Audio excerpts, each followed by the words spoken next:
Roman കത്തോലിക്ക സഭയിൽ 5 നോയമ്പുകളാണ് നാം അനുഷ്ഠിക്കാറുള്ളത്. ഈശോയുടെ ജനനവുമായി ബന്ധപ്പെട്ടുള്ള 25 നോയമ്പ്, ഈശോയുടെ പീഡാനുഭവം, കുരിശുമരണം, അതിനൊരുക്കമായിട്ടുള്ള 50 നോയമ്പ്, മാതാവിൻ്റെ സ്വർഗാരോപണവുമായി ബന്ധപ്പെട്ട് നാം അനുഷ്ഠിക്കുന്ന 15 നോയമ്പ്,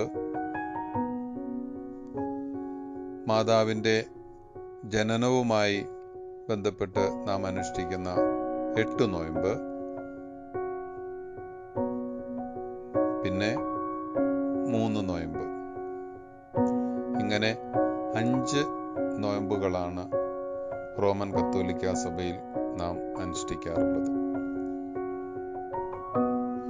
ഇതിൽ 3 നോയമ്പിൻ്റെ പ്രാധാന്യത്തെ പറ്റിയാണ് നാം ഇപ്പോൾ ഇവിടെ ചിന്തിക്കുന്നത്.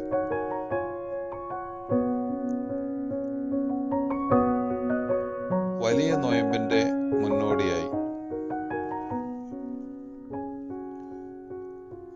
നമ്മുടെ കത്തോലിക്ക സഭയിൽ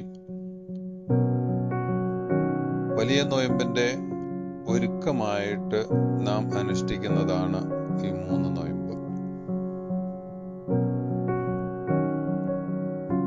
നാം നമ്മുടെ ഇഷ്ടത്തിനനുസരിച്ച് പ്രവർത്തിക്കുകയും ജീവിക്കുകയും ഒക്കെ ചെയ്ത്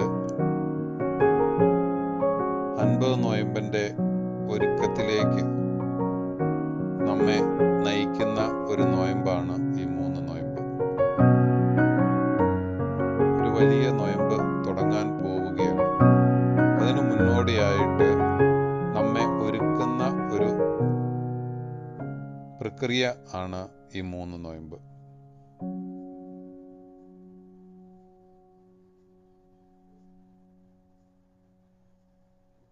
നിനവേയിലേക്ക് പോയി മാനസാന്തരത്തിൻ്റെ സുവിശേഷം അറിയിക്കുവാൻ ദൈവം യോനയോട് ആവശ്യപ്പെട്ടപ്പോൾ യോന തന്നിഷ്ടം പോലെ കപ്പൽ കയറി താഷ്കന്തിലേക്ക് പോയി. യാത്രാമധ്യേ നമുക്കറിയാം, വലിയ കൊടുങ്കാറ്റുണ്ടാവുകയും കപ്പൽ തകരുകയും യോന വെള്ളത്തിൽ വീഴുകയും ഒരു വലിയ മത്സ്യം യോനായെ വിഴുങ്ങുകയും ചെയ്തു.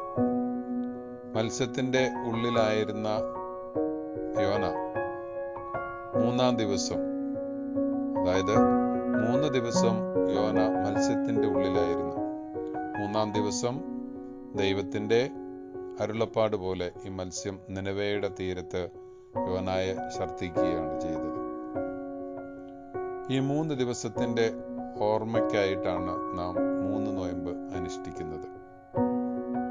അതിനുശേഷം യോന നിനവേ നിവാസികളോട് മാനസാന്തരത്തിൻ്റെ സുവിശേഷം പ്രസംഗിക്കുകയും അവിടുത്തെ ജനങ്ങൾ മാനസാന്തരപ്പെടുകയും നിനവേ നഗരത്തെ ദൈവം രക്ഷപ്പെടുത്തുകയും ചെയ്യുന്നു.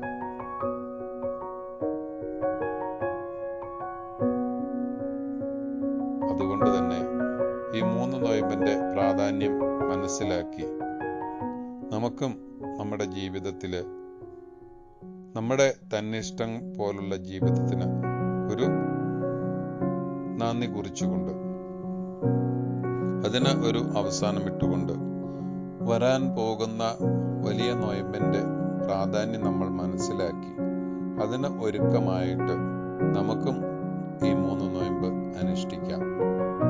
നമ്മളിൽ ഒരു മാനസാന്തരത്തിൻ്റെ ഫലം പുറപ്പെടുവിക്കുന്നതിന് വേണ്ടി, നമ്മെ തന്നെ ഒരുക്കുന്നതിന് വേണ്ടി നമുക്ക് ഈ 3 നോയമ്പ് പ്രയോജനപ്പെടുത്താം. എല്ലാവരെയും ദൈവം സമൃദ്ധി